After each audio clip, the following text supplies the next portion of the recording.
Ang What the Bible Says nga gidumala sa Bible Baptist Church, Santa Cruz, Labugon, Mandawi City, magapamisita na usab sa tagsa-tagsa kapanimalay uban sa panghinaot nga ang pulong sa Ginoo makakita og luna sa inyong kasing-kasing nining taknaa. Sulod sa 30 minutos, ako makikauban kaninyo og magahisgot sa yanong plano sa Dios sa dakong kaluwasan sa atong mga kalag nga hatag sa Dios. Kini si Pastor Rogelio Baladhay. Ang What the Bible Says, Labugon, Mandawi City nga gidumala ni Pastor Rogelio Baladhay. Mabati matag alas 5 hangtod sa alas 5:30 sa buntag. Adlawng Lunes hangtod sa Domingo ug alas 4 hangtod sa alas 5 sa hapon. Matag Sabado. Daghang salamat. Sa kini ang DYKC Sai 75 ang inyong radyo Rumba. Balita, komentaryo o kalingawan. RPN Radio, RPN Radyo Ronda Cebu. Malit pa yung tanan. Member KBP.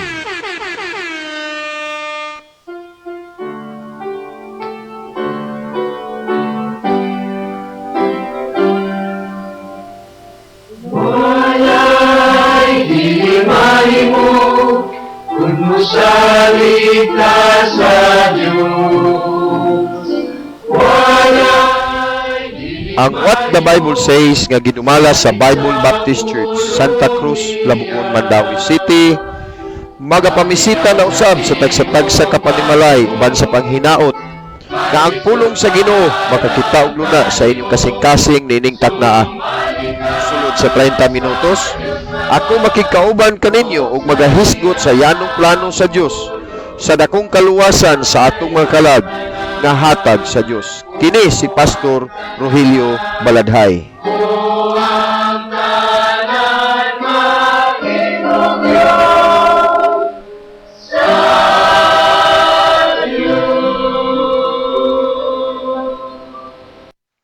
Salamat sa Ginoo adlaw karon nga Huwebes, Pitsa 9 sa buwan sa Hulyo o agi na sad ang ikaduhang semana sa ikapitong buwan sa tuig 2026.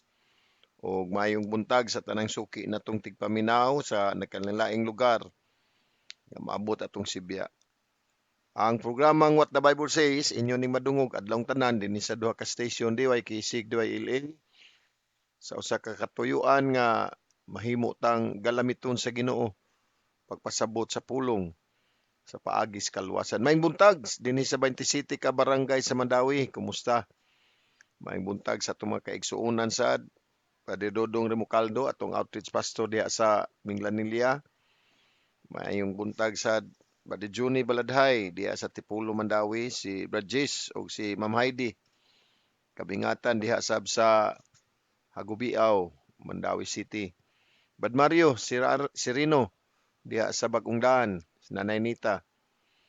O hinaot ko nga kamo gihapon na as maayong kahimtang sa panglawas. Brother Carlos Ignali diha sa Kanduman, Mandawi. Kumusta? O atong pasalamatan sa Ginoo no nga ato iglesia kagabi salamat ta sa atong midweek prayer service kagabi. Mapulong si Ginoo gikawali unya nakaapil sa tas mga ampuanan sa iglesia. O maayong buntag diha sad sa northern part sa Cebu, mga kaigsuonan nato. Itong kalipay gyud nga kining programang What the Bible Says pahimutang yun ni sa usa ka katuyuan nga magkapasabuta mahitungod sa pamaagi gyud paagi sa kaluwasan sa kalag kay mo na pinakaimportante ug salamat nga natay Bible nga magsultig magtudlo kanato mahitungod sa kaluwasan. Mausab ka na ang dako gyud nga hinungdan nga nagapada sa taog mga magbubuhat no nangalagad sa Ginoo sa nakalaing lugar. Dili lang igo ta nga makawali dinis kanginan makaadto sa taglaing lugar aron sad pag pasabot gyud sa pulong sa Ginoo niya o makasabot na sila aduna sila kalipay nga makikauban sa pagpundok pagsimbas buhi nga Dios. Mayong buntag diha sa Leyte, kumusta? Sa bangon na nahilin, nay, kumusta sa Bagyo? Okay ra mo? Ninaot nga wa nay brownout. Diri sa Cebu atong kagahapon, no? Dayon gyud sugod sa pagsimba, brownout gyud may gani kay sa wala pa sad sugod atong tigom kagabi nibalik na sad ang kuryente. So maayong buntag diha sa Bilyaba, tanang lugar sa Leyte nga mabot atong Sibya diha sa Ormoc, Albuera, Baybay, Inupakan, niya Hinyang, niya sa Hilongos, Bato, niya sa Maasin sa atong mga outreach. Maayong buntag sab sa mga kaygalaan kay igsuuna nato diha sa Bohol. Outreach nato diha sad sa Santo Niño, Talibon, unya diha sad sa Buenavista. Maayong buntag dinasad sa Tubigon, nasa sa Ubuhan. Nasa imabaw, no? Imabaw sa eskwelahan o sa sementeryo. Maayong buntag sa diha sa sa Tagbilaran. O sa atong mga kaigsuonan sa nagapaminaw. Kung namoy i-text na to, maka-text mo to nato sa 0919-690-7230. Subon ako 0919-690-7230. Malipay sa tanga mutagad sa inyong mga text messages. O maayong buntag sad sa diya sa Sikihor. Diya sa sa kini Negros Island sa Dumaguete, Paso JC Blutindos, Amlan, Tanhay, Paso Robert, Ayungon, unya sa Gihulngan o sa San Carlos, Balihirmoso, maayong buntag. Salamat nga natay mga magbubuhat nga nangalaga dinha sa katuyuan nga naay makapasabot sa pulong sa Ginoo ang mga lugara, no? O maayong buntag sad sa atong mga mission outreach, mga fellowship. Unya salamat ta sa ato iglesia, do natay mga ministry pag-share sa pulong sa Ginoo. Nya ini ka mga save na. Salamat nga musunod sad sila sa kining mando sa Ginoo. May buntag diha sa kabukiran sa Cebu City si Maminda o si Sir Midis Arcilo diha sa Pungol, Malubog, Cebu. Maayong buntag. O maayong buntag sa diha sa Talisay si Sir Anthony Dilima III diha sa Lawaan, Talisay City. Salamat nga natay mga silent listener, no? Atong yung kalipay nga makapasabot nga kining kaluwasan nga atong gitinguha dili ni siya resulta or ganti hatag sa Dios kay nagbinut-an ta, kundi usa ni kagasa hatag sa Dios nga dili ta angay luwason pero gihatagan ta kay gayunan sa Ginoo nga maluwas. Muna nga ato pagwali, pagpasabot nato dinhi nga importante gyud sa usa ka tawo ang pagdawat,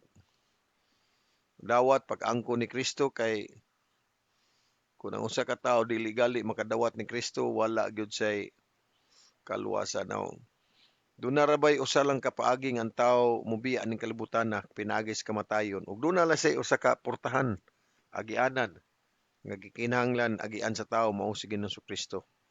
Niingon si Kristo diya sa libro sa 1, ako mao ang pultahan.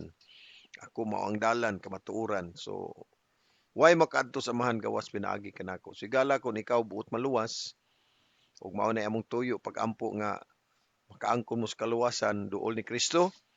Sa ligi si Kristo nga ang iyang gibuhat dito sa cross, sufficiente nga mopasaylo sa atong mga sala. Sa ato nga pagpadayon mo duol tas tilan sa Ginoo sa pag-ampo, human sa mga pag-ampo aniya kitay usa ka linain ngawit. Hinaot ko nga pinagi usab sa mensahe sa alawiton mapanalanginan sa atong kasing-kasing ning taknas kabuntagon. Sa imong presensya mahan ning takna sa kabuntagon, nagapasalamat na usab kami sa manindot nga kagayunan nga imong gihatag kanamo nga kami usab makapadayon na usab sa paghatod pagdala sa imong pulong dinhi sa tulumanon what the Bible says. Salamat Ginoo lain na usab nga manindot nga adlawng Huwebes, ikaw gihapon naghatag kanamo nining adlaw karon ug salamat usab sa kadaugan sa pagsimba kagahapon. Lord, nining kabuntagon ako nagaampon nga muyo karon, panalangini matag usa kanamo sa among mga adlaw-adlaw nga mga buluhaton, mga adlaw-adlaw panginabuhi o himo Ginoo nga ikaw gihapon sa kanunay magagiya kanamo karon nining adlaw sa mga desisyon nga mong pagabuhaton, sa mga plano. Lord, nagaampo ko nga ikaw gayud ang mahimaya nini. Gamita karon kining programa nga What the Bible Says nga unta makaabot kini sa kasing-kasing sa nagapaminaw nga kun ani ay wala pa makaangkon kanimo nga ilang manluluwas. Ihatag kanila ang kahigayunan nga makasabot sila, Lord, aron usab ang ilang kinabuhi makabaton og kasiguruhan. Salamat usab sa iglesia sa Bible Baptist Church Mandawi nga imong gihimong instrumento. Salamat usab sa mga station nga nahimo usab silang kaabag kanamo aron kami makapadayon na usab sa paghatog padala sa imong pulong. Salamat Ginoo sa imong mga saad. Salamat sa imong pulong. Salamat sa imong proteksyon. Salamat usab sa imong pagtagbo sa imong mga adlaw-adlaw gikinahanglan. Gaampo nga muyo ako karon Ginoo nga kun ani asa among mga nagapaminaw, mga naas balatian sa panglawas, ihatag kanila ang kayuhan, sibo sa imong mga plano o kabubuton. Gamita ang mga tambal, gamita ang mga doctors, gamita usab ang mga minahal nila sa kinabuhi nga nagatiman kanila, ihatag kanila ang dugang pangpailob o pasensya sa pag-atiman. Ampo ko Ginoo sa katibuk-an nga ikaw sa magalig-on karon sa among mga kaigsuonan nga nasa kaluyahon sa pagtuo. Salamat Lord nining kabuntagon karon sa kahigayunan ug ako kining giampo gipasalamatan ang tanan sa ngalan ni Kristo among Ginoong manluluwas. Amen.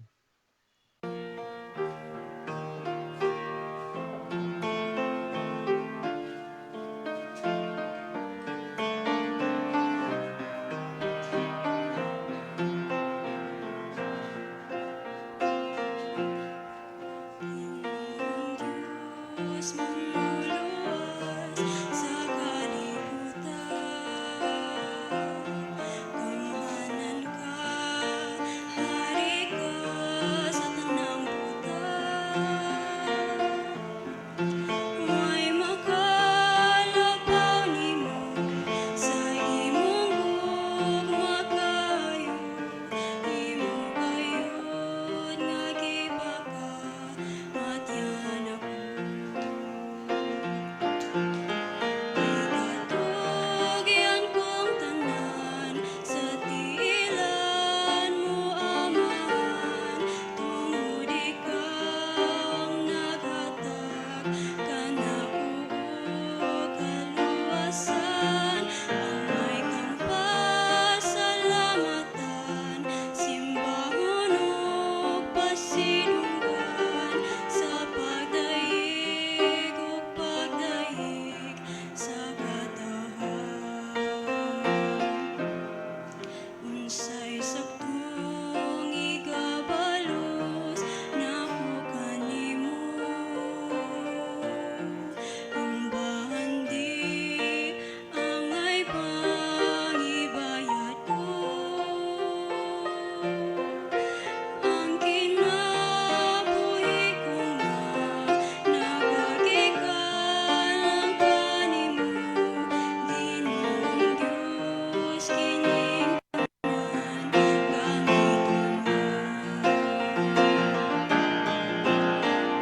Igatugyan kong tanan sa tiilan mo Amahan, tungod ikaw ang naghatag kanako og kaluwasan. Ang may kang pasalamatan, simbahon ug pasidunggan sa pagdaig ug pagdaig sa katahan.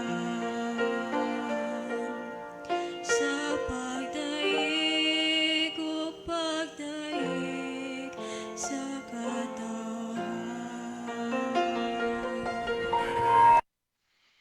Sa atong pagpamalandong sa pulong sa Ginoo nga dinhi nato pagakuha sa libro sa Galacia kapitulo 1.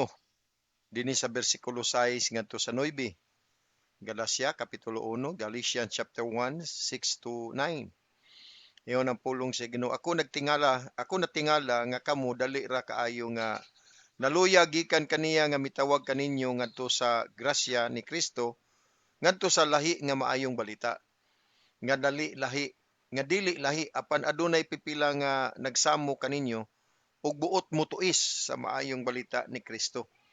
Apan bisan pa niini o usa ka anghel gikan sa langit muwali og bisan unsa nga lahi nga maayong balita nga na kaninyo kaysa amo nang gikawali nga na kaninyo, tuguti siya nga matinunglo. Bersikulo 9.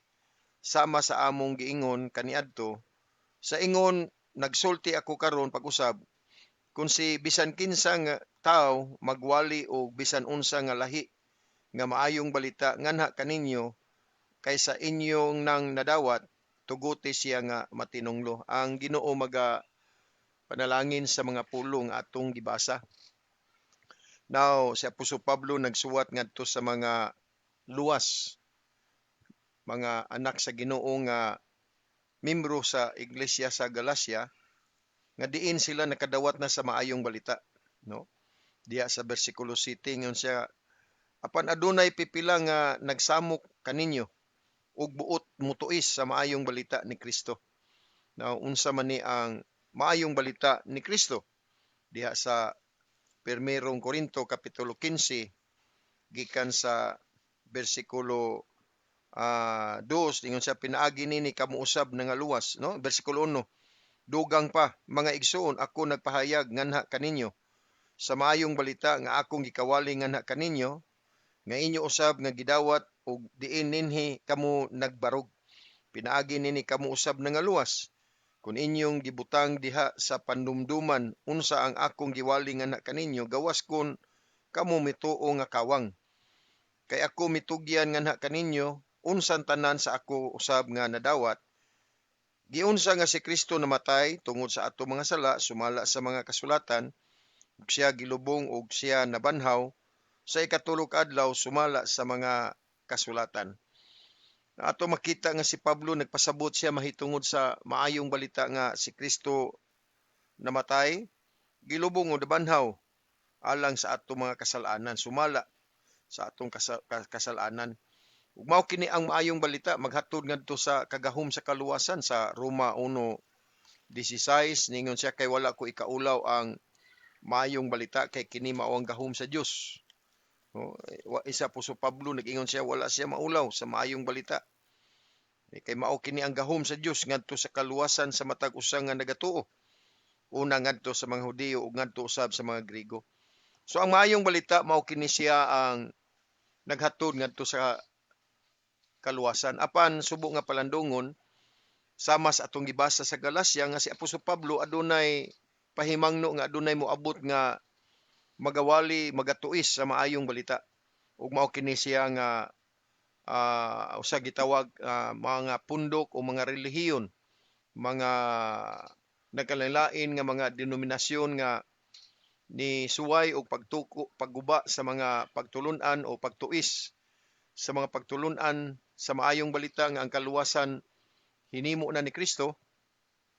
Ilang ipasabot nga ang kaluwasan pinaagi sa tradisyon, pinaagi sa mga tawhanong paghago diha sa seremonyas o pinaagi usab sa atong kinaugalingon nga pagkamatarong.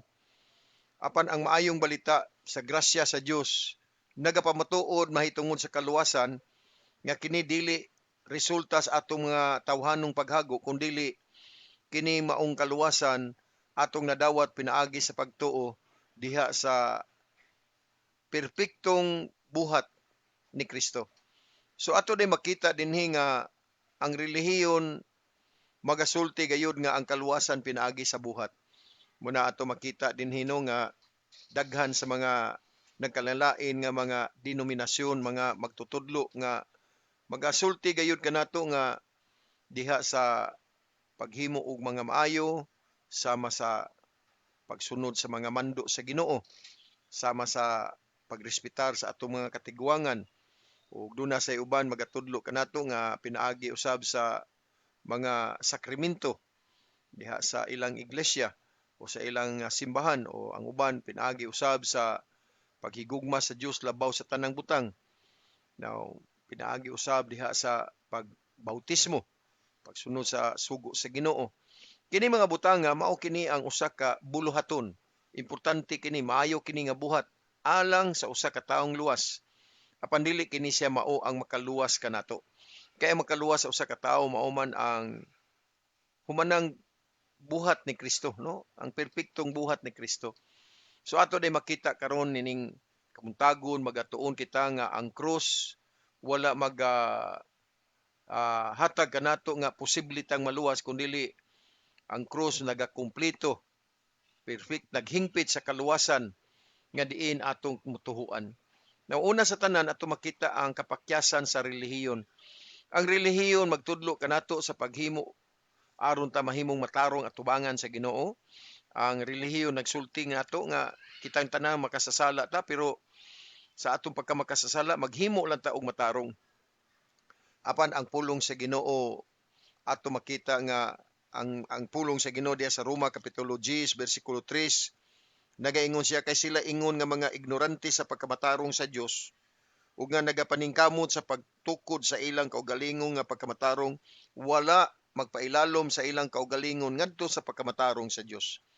Nagigala kung ikaw di ay nagasunod og relihiyon, ang relihiyon kanunay gyud nga mo promote sa atong tawhanon nga mga paghago. Ug ato makita nga ang relihiyon usab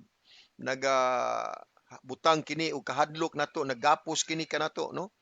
Nga kung dili nato na buhaton, kung dili ta mosunod ani mga butanga, dili gyud ta maluwas.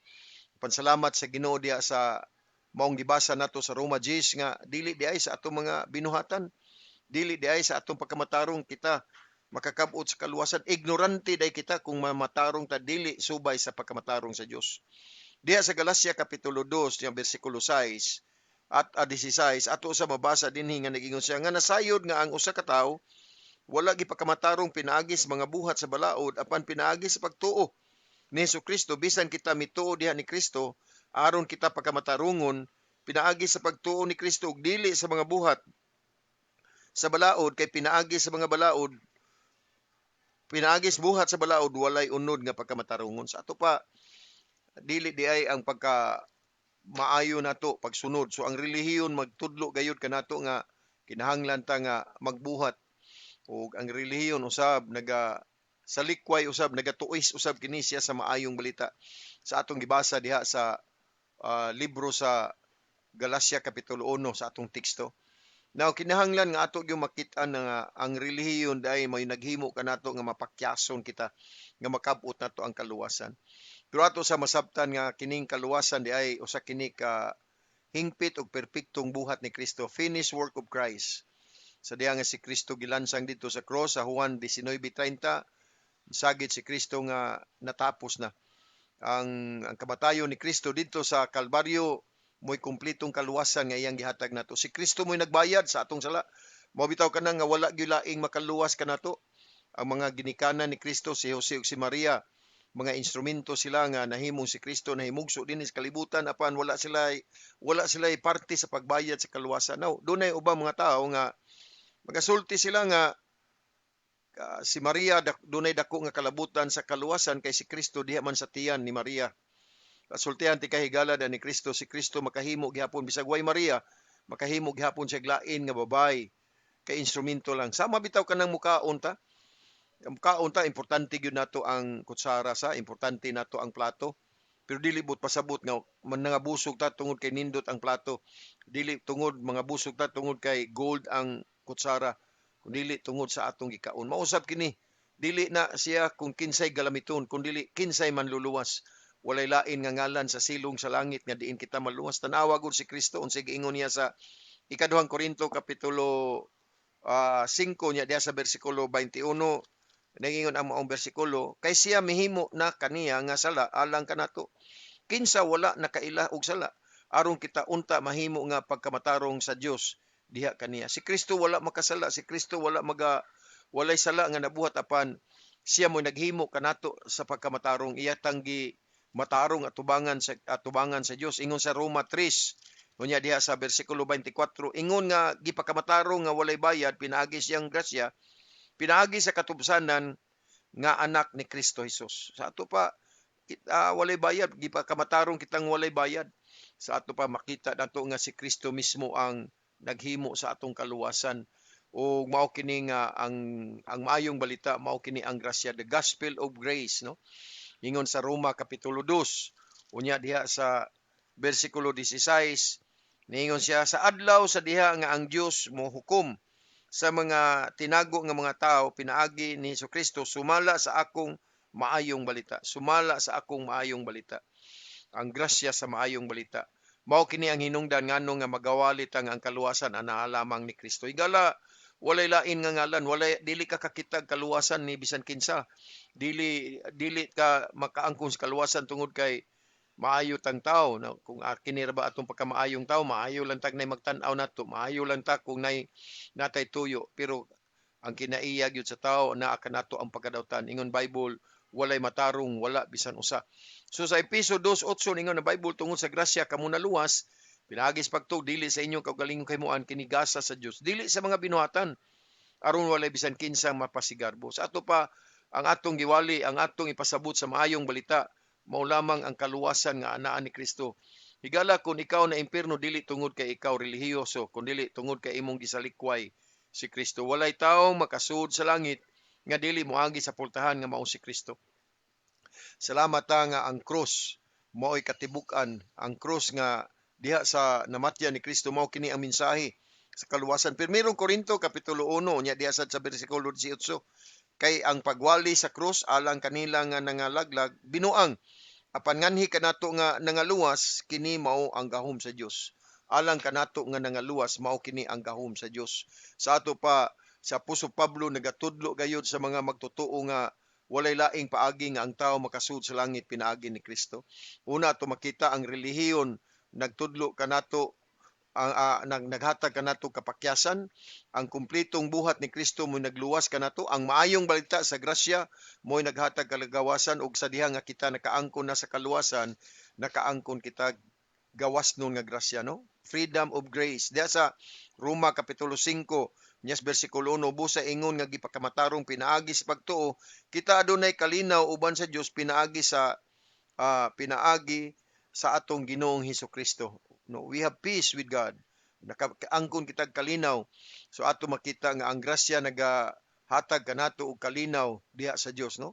Sa atong pagkahinukman, mga hinukman ta sa silot, nakaangkon ta sa grasya diha sa Roma 8:1, busa karon wala nay pagahinukman sa silot ngadto kanila nga anaan ni Kristo Jesus. Kinsa wala naglakaw sa unod apan sunod sa espiritu. Sa ato pa tungod sa grasya nagahatag og kalinaw sa Dios, nakaangkon kitag kalinaw, dili na kita karon hinukman, nakaangkon kitag og nakahatag kini kanatog kasiguruhan, no? Kasiguruhan sa kaluwasan diha sa Episo kapitulo 1 nya diha sa bersikulo 13, nagaingon ang maong bersikulo, diha kang kinsa kamo usab misalig human nga kamo nakadungog sa pulong sa kamatuoran ang maayong balita sa inyong kaluwasan, diha kang kinsa usab human nga kamo mituo kamo gisilyuhan ni anang balaang espiritu sa saad. So higala diay usa ka butang atong gipasalamatan nga sa diha nga kita nakaangkon sa kaluwasan. Ang relihiyon bilanggo kanato apan ang grasya, ang kaluwasan sa Ginoo naghatag kagawasan tungod sa grasya. Ug mao kini kita karon na ang grasya nagatudlo nga si Kristo lamang ang atong manluluwas. Ikalima katapusan, faith response, ang pagtuo nagasukli. Sa ato pa kung ang usa ka tawo mituo ni Kristo, ang usa ka tawo personally nisalig ni Kristo. Dili ka maluwas tungod kay imong ginikanan luwas. Dili ka mahimo nga anak sa Ginoo tungod kay kamo grupo kana bitaw mularga ta, no? Muadto taglaing nasod, muadto taglaing lugar, sakay tag eroplano, sakay tag barko, matag usa do nagyoy kaugalingong ticket. Atong bata nga atong dad-on nagyoy kaugalingong ticket. Mausab kini ang kaluwasan personal, dili na tungod kay atong papag mama luwas, atong papag mama nagsalig sa Ginoo, kita sad nadaan na sa ta, dili kundi ang kaluwasan ana ni Kristo. Ug kung nakumpleto na usab kini diha sa 1 Korinto nga atong gibasa kapitulo 15 uno ngadto sa 5, naghatag kanato nga ang kamatayon ni Kristo kung kita di ay mituo, no? Dili kay taphaw nga pagtuo, dili tinud-anay nga pagtuo, nakab-ot nato ang kaluwasan. Higala nining kabuntagon angay nato hinuktukan nga ang relihiyon, ang imo karong relihiyon nga imong gikuyugan, dili kana muluwas kanato, dili kana mudala kanato ngadto sa langit. Kun dili ang atong relihiyon mao kana siya ang magpugong kanato nga makakaplag ta sa tinuod nga pagtulun-an duol sa Ginoo. Bili mong Biblia, basahay mong Biblia ug ana nimo makita nga ang tinuod nga kaluwasan ana lamang ni Kristo. Hinaot ko nga ang mga pulong ato karong napamalandungan nakapahiluna sa inyong kasing-kasing balik kog madlawa sa pagpadayon na usab sa pagpamalandong sa pulong sa Ginoo ginomdumi. Bisag unsa kadako sa kalisod nga mabut sa atong kinabuhi ang Ginoo nahigugma nimo.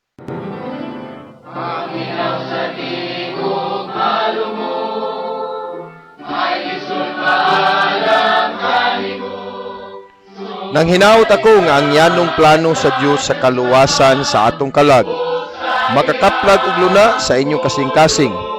Ang Bible Baptist Church Santa Cruz, Labugon, Mandawi City nga nagadumala sa atong tulmanon what the Bible says. Nagapasalamat sa kahigayunan nga inyong gigahin aron kamo makapaminaw sa pulong sa atong Ginoo. Kini si Pastor Rogelio Baladhay nagapasalamat ug maayong adlaw kanatong tanan.